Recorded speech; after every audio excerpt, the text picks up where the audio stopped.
Sifilis. Apa itu sifilis? Sifilis adalah suatu infeksi bakteri sistemik yang disebabkan oleh spesies Treponema pallidum. Karena banyak manifestasi klinisnya, penyakit ini dijuluki sebagai peniru dan peniru yang hebat. Penyebaran. Menurut CDC dan WHO tahun 2020, perbandingan prevalensi global antara sifilis pada laki-laki dan perempuan adalah 7,1 banding 1,1 dengan 7,7 juta penderita sifilis di dunia. Di Indonesia, penyakit menular seksual atau IMS yang paling banyak adalah sifilis dan gonore. Dengan prevalensi sebanyak 37,4% untuk kasus gonore dan sifilis sebanyak 25,2%. Gejala. Sifilis primer muncul 10 hingga 90 hari setelah terpapar infeksi berupa ulkus yang tidak nyeri dan mengeras di tempat dari inokulasi Treponema pallidum. Pasien HIV biasanya mengalami beberapa chancre. Lesi ini sembuh tanpa pengobatan dalam 3-6 minggu.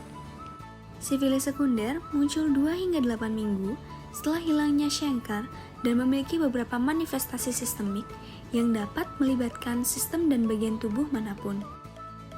Manifestasi kulit juga bervariasi, seperti kondiloma lata, alopecia, bercak mukosa, ruam palmar, atau di batang tubuh, dan ruam papulosquamous. Karena mengandung banyak spirochetes, lesi ini sangat menular. Sifilis tersier adalah sifilis dengan gejala akhir yang dapat bermanifestasi berbulan-bulan atau bertahun-tahun setelah infeksi awal.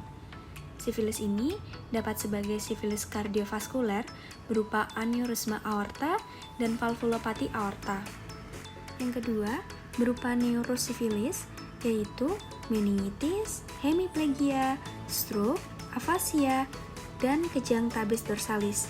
Atau dapat juga berupa sifilis gomatus, yaitu infiltrasi ke kelenjar getah bening. Sifilis kongenital. Sifilis kongenital terjadi akibat penularan transplasental atau kontak dengan lesi yang menular saat lahir dan dapat didapat pada tahap apapun. Menyebabkan lahir mati atau infeksi kongenital pada neonatus. Ada banyak gejala sifilis kongenital, termasuk kerusakan tulang rawan hidung, berupa hidung pelana.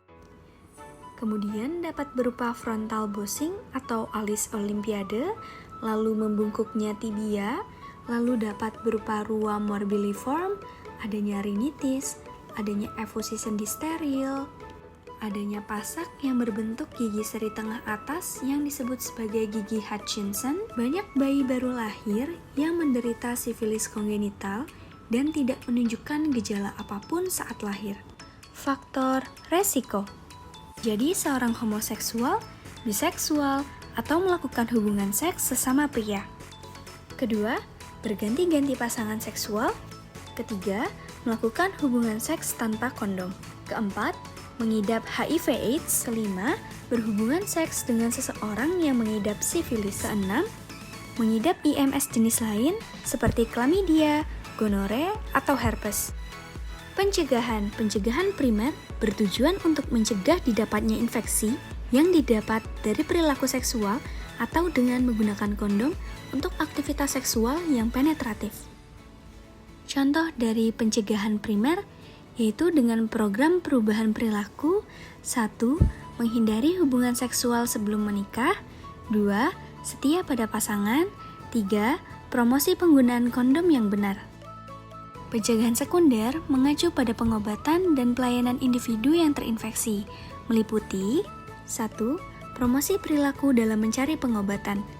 Tidak hanya untuk mereka yang memiliki gejala IMS, tetapi juga untuk mereka yang berisiko terkena IMS. 2. Penyediaan pelayanan kesehatan yang mudah diakses, diterima masyarakat, dan efektif baik untuk individu simptomatik maupun asimptomatik serta pasangannya. 3. Menyediakan pelayanan konseling untuk IMS dan HIV. Screening awal. Anamnesis. Anamnesis bertujuan untuk mencari info terkait gejala dan riwayat medis pasien. Kedua, dengan pemeriksaan fisik. Pemeriksaan fisik termasuk ke dalam pemeriksaan alat kelamin, untuk menemukan gejala-gejala seperti bengkak, kemerahan, dan keluar cairan yang tidak normal dari alat kelamin. Ketiga, pemeriksaan laboratorium.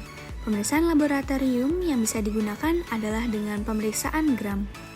Selanjutnya, dengan tes penyakit menular seksual, yaitu seperti gonore, HIV, maupun klamidia. Cara mengobati. Non-medikamentosa. Pertama, periksa dan lakukan pengobatan pada pasangan tetapnya. Kedua, abstinensia sampai infeksi dinyatakan sembuh secara laboratoris. Bila tidak memungkinkan, anjurkan penggunaan kondom. 3. Kunjungan ulang untuk tindak lanjut di hari ketiga dan hari ketujuh. 4. Konseling mengenai infeksi, komplikasi yang dapat terjadi, dan pentingnya keteraturan berobat. 5. Lakukan Provider Initiated Testing and Counseling atau PITC terhadap infeksi HIV dan kemungkinan mendapatkan infeksi menular seksual lain.